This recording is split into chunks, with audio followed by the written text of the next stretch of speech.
So for the first part of this lesson today, I'm going to introduce you to Le Chatelier's principle.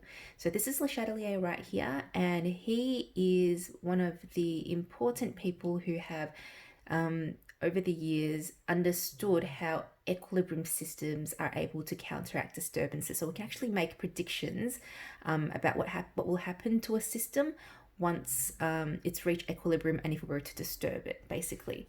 So some things to keep in mind before we begin is remember from last lesson that we know that different reactions proceed to different extents at a particular temperature. So remember, once we change the temperature, the extent of the equilibrium will also alter. Now, when we're talking about the position of equilibrium, we're talking about the relative amounts of reactants and products. So when we're talking about position, we can say that the position of the equilibrium lies to the right or the product side, or it could lie to the left, the reactant side. Now, a very, very important thing to note is that when a reaction reaches equilibrium, it has no tendency to change. What does it mean? It means that once an equilibrium is established, the system actually doesn't want anything else done to it. If there's a change opposed on it, it would actually not like that. Now, we can change our position of equilibrium by these four things. We can add or remove a reactant or a product. We can change the pressure by changing the volume. This is in terms of gases. We can also dilute in terms of solutions, and we can also change the temperature. They will all affect the position of the equilibrium. So what's Le Chatelier's principle? Well, he basically said that if there is a disturbance to an equilibrium, so once an equilibrium is established and if there's a disturbance to it, the reaction will move to partially counteract that disturbance. So what a system would want to do is that if you changed something about it, it would want to undo the change. And note here, it's partially counteract, so it will do the best it can to go back to where it was when the equilibrium was first established, but it doesn't always counteract it completely. So there's a partial counteract or trying to reverse the disturbance that's been put onto it. So you can read this on your own. So let's talk about each of the four factors that contribute to changing the position of the equilibrium and how the equilibrium will try and counteract that change. So if we add a reactant or product, by adding reactants, we're going to drive the reaction forward, because when we add a reactant, we're putting more things on the left-hand side of the reaction. So it will try to balance it out by moving the reaction forward, so it will have less reactants less reactants, because what it wants to do is counteract the fact that you've added more reactants into the equilibrium system. The same thing would happen if you were to add a product, okay? If you add product, the right-hand side of the reaction will have more species, and it will move to the left in order to counteract that imbalance that you've just opposed on it. So if you think about it, what would happen if you remove a reactant? Well, of course, if you remove a reactant, the reaction would want to proceed backwards in order to restore the amount or the concentration of reactants that it had initially at equilibrium. If you remove a product, then you'll drive the reaction forward, because by removing a product, it doesn't like it. It would try to counteract it by driving the reaction forward and putting in more products to replace the loss of products. So if you look here in this diagram, you can see exactly what's going to happen. So here we've got, it's pretty literal. I think there's 5 yellow molecules and there's 15 green molecules. So there's a bit of a ratio of 1 to 3, 1 yellow to 3 greens. Now this is at equilibrium, and if we were to remove 2 of the yellow molecules away, we have disturbed the system by removing reactants. So what's going to happen is that the green molecules would want to go back to become yellow molecules in order to counteract that change that you've imposed on it. So it's going to try and get back to the 1 to 3 or 3 to 1 ratio that you had before as best as it possibly can. Obviously, it might not be 100% perfect, but it will try its best to restore equilibrium. Now, the same thing happens here. Now, if you remember these species, this is the Haber process. Remember, nitrogen plus hydrogen gives us ammonia. So here we've got an equilibrium that's established, okay? The relative quantities are all set at equilibrium. Now what we're going to do in this middle diagram here is we're going to disturb it by adding excess nitrogen. So by adding nitrogen, what's going to happen? We've added more reactants, and by adding more reactants, you're going to drive the reaction forward. So it will try and counteract the addition of reactants. It will try to reduce the reactants by moving forward to produce more products. And at the end, you can see here that we've actually got a little bit more products. Now the products are your NH3, which are these molecules here, 1, 2, 3, 4. There's 4 of them, but at the beginning you only saw 2. Okay, and in the middle you only saw 2 when the change was first introduced, but it will try to counteract the change by pushing forward. We're trying to reduce the amount of N2 that is there because there was a disturbance that was introduced to the equilibrium system. So that's the effect of adding or removing products or reactants to a system that's already established equilibrium. Now, another thing you can do to change or disturb an equilibrium system is changing the pressure. Now, we're talking about gaseous equilibriums here. So if you change the container volume, you will shift the equilibrium either left or right. Now that really depends, really important to know, it really depends on the number of gas particles on both sides of the equation, and I'll go through that with you in just a second. Now, another important thing to remember, that if you're an inert gas, you're basically, it's almost like you're a spectator, okay? Inert gases have no effect because the concentration of the reacting gases are unchanged. So by adding inert gases in it, or even increasing the concentration of inert gases in a container, you're not going to change, you're not going to disturb the equilibrium, because the ones that do react, their amounts haven't changed. Their pressure in the system of that particular species hasn't changed. So let's have a look over here. So you need to have a look at this equation here. So we've got 2NO2 goes to N2O4. So have a look. And this gas thing is all equation dependent. It depends on how many species you have, or how many moles of the species you have on either side of the equation. So over here we've got this happening. Okay, so this is at equilibrium, and what we've done is basically we've reduced the container size, but keep everything inside as it is. So by reducing the pressure, or reducing the amount of space that they have, what's going to happen is this reaction will move forward. Now, why? It's only forward for this particular one, because can you see how there's 2 moles of species here and only 1 over there? It will move in the direction to reduce the number of moles of species, because it doesn't like that change. It doesn't like that it's now in a smaller container size, in a smaller size container, and still having the same number of molecules. So it's going to, if you cramp them up, it's going to move in the direction to counteract that change, and to counteract it, you have to move it forward because it's got less moles over here. Does that make sense? I hope that makes sense. It's really important. It will vary quite differently. I mean, if, for example, we are now to increase, instead of reducing, we're going to increase the volume. Now, by increasing the volume, it's now got too much space, so it's going to be like, okay, the equilibrium system will try to move back the other way, because by moving backwards, we're producing 2 moles of a species, which means we're increasing the number of particles in the container. So it'll do anything to counteract the balance. So if you reduce the amount of space, it would want to give you less moles of species. If you increase the amount of space, it would want to go in the direction to give you more moles of that species to counteract that change. Now we can look over here once again. This is the Haber process at the top here. So these are 2 different examples, by the way. The top here is, once again, the species in the Haber process. Now and if you remember the Haber process, you will also remember the equation, which I should have written down somewhere, but if you write this down, so N2 plus 3H2 gives us 2NH3.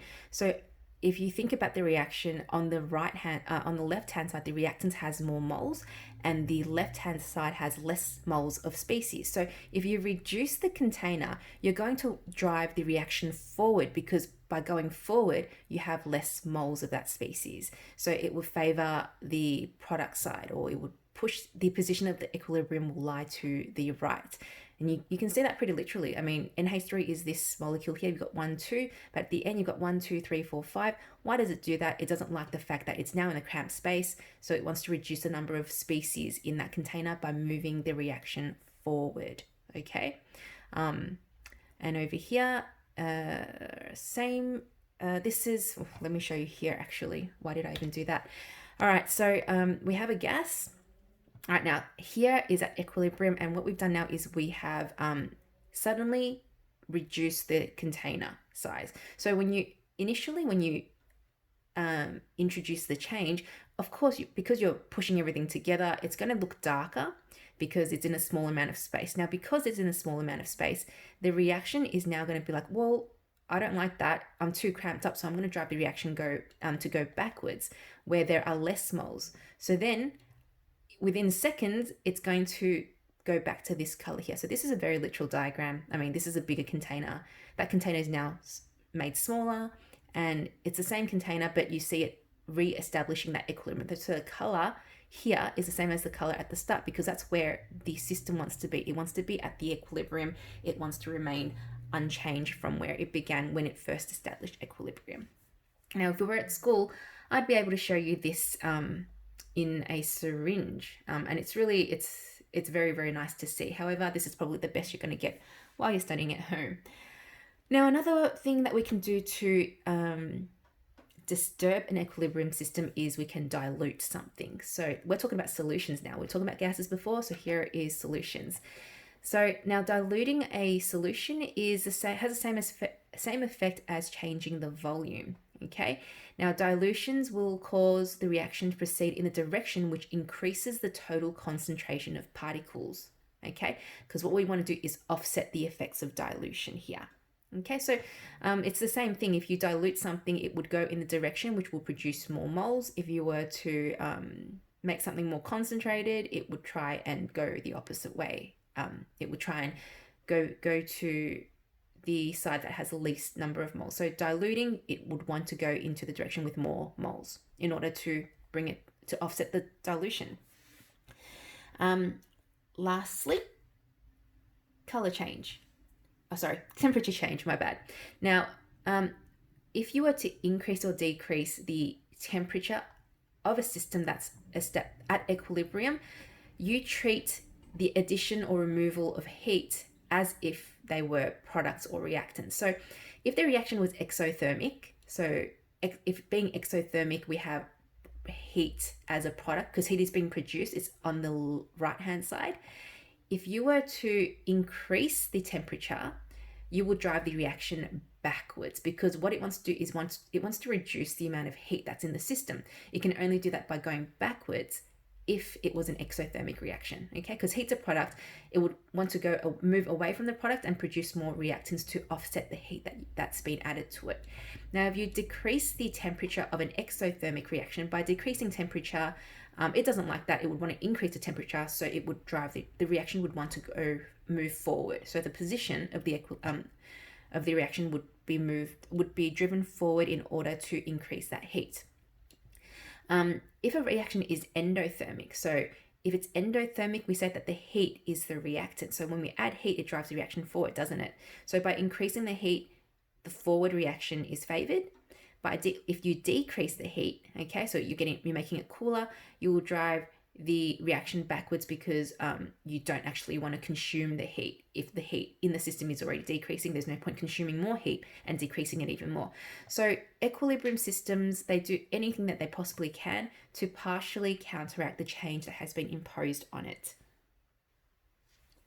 So let's use this example here, and what would happen if we were to add heat in this particular reaction.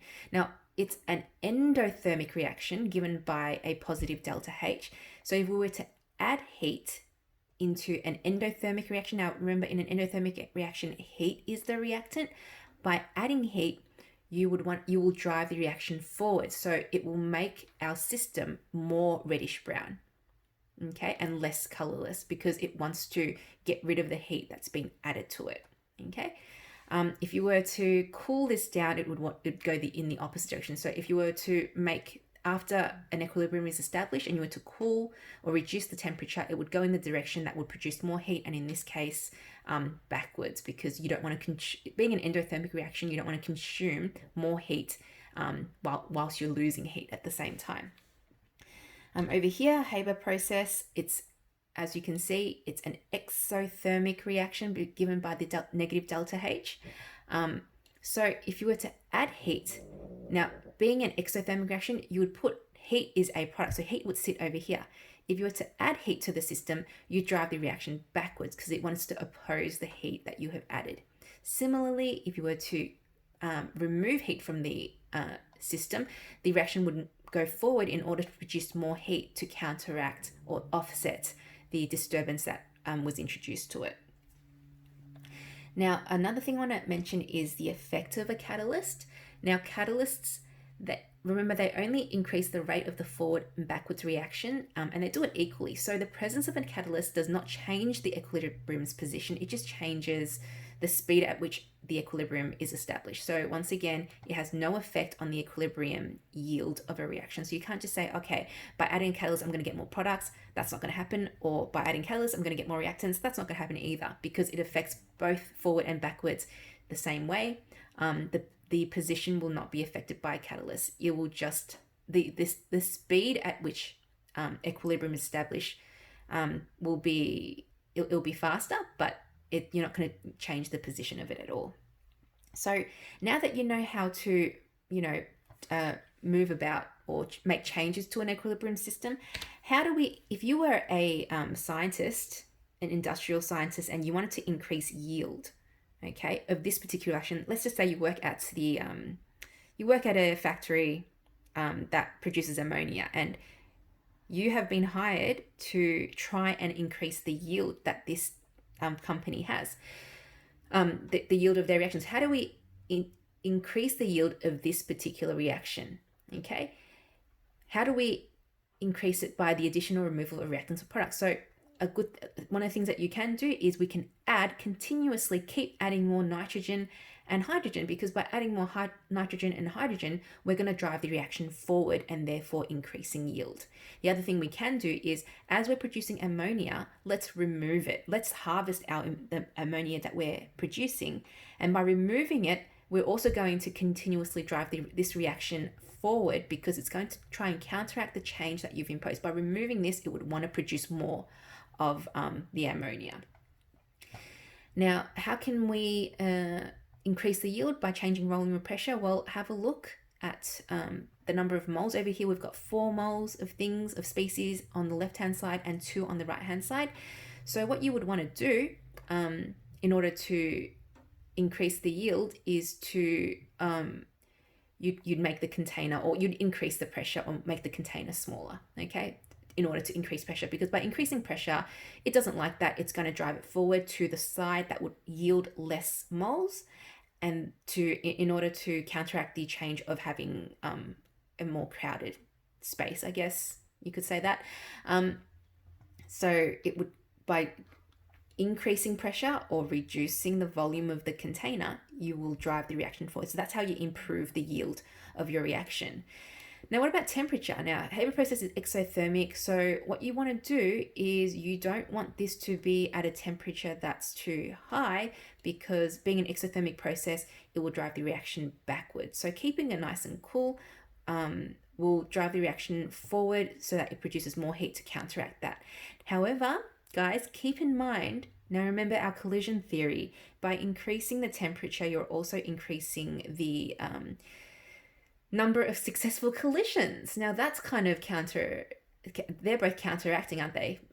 This making lowering the temperature to drive the reaction forward, and increasing the temperature to drive the reaction forward by increasing the number of collisions. So there has to be a balance that's achieved. So the temperature, and then to ensure that there's a sufficient number of successful collisions, and also driving it not too much temperature, so the exothermic reaction will still take place. It's a bit of a what do we call it? Like a bit of a seesaw. You have to find the right balance. So that's something they have to consider as well. So it's not just, if we reduce it to negative 32 degrees. Well, dude, nothing's going to move at negative 32 degrees, possibly, maybe. I don't know what the freezing temperature for these are, but you just wouldn't, you have to find a good balance that would ensure sufficient successful collisions with enough activation energy, but also allow it to not be, your equilibrium system wouldn't want to move it back the other way. Lastly, I'm just going to leave you with this diagram here, which I'm going to talk more about in part 2, how to graph the changes in equilibrium systems. So over here, you can see that because of these 3 lines, these 3 color lines are just on a plateau, that you know that these 3 species are at equilibrium. Now, at this particular point in time, there was a change that has been introduced to it, and you can figure out almost immediately that the change was the addition of hydrogen, because there's a sudden spike in the concentration of hydrogen here. Okay, so at this time point, the equilibrium system has been disturbed. So what's actually going to happen after you've added a whole heap of hydrogen? It will do something to oppose that change. So what it wants to do, it wants to reduce the amount of hydrogen that's there. So what you see after the disturbance is the equilibrium system, or the system, trying to counteract the change by reducing the amount of hydrogen. Now, how does it reduce the amount of hydrogen? The reaction has to proceed forwards. Now, by the reaction proceeding forward, you also, and using up or reducing the amount of hydrogen, you will also at the same time use up or reduce the amount of nitrogen, because you are moving the reactants into to produce more products. So then you also see in the red where the products are, you also see an gradual increase in the amount or concentration of NH3. And at this particular time point, you can see that's the beginning of the new equilibrium being established. Now, something to note here is that despite having that disturbance in the equilibrium, if we were to calculate the concentrations and, write down the concentrations and then calculate the equilibrium constant, the K value will still be the same as the K value from before. Okay, remember, it's the relative amounts of each, and the relative amounts of each at the second establishment of the equilibrium is still going to be the same, relatively the same as the one as the initial equilibrium. Okay, so the K value here is still going to be 0.14 on even after the equilibrium was disturbed, because once it reestablishes equilibrium, you're still going to get the same extent of reaction at equilibrium. And there you have it.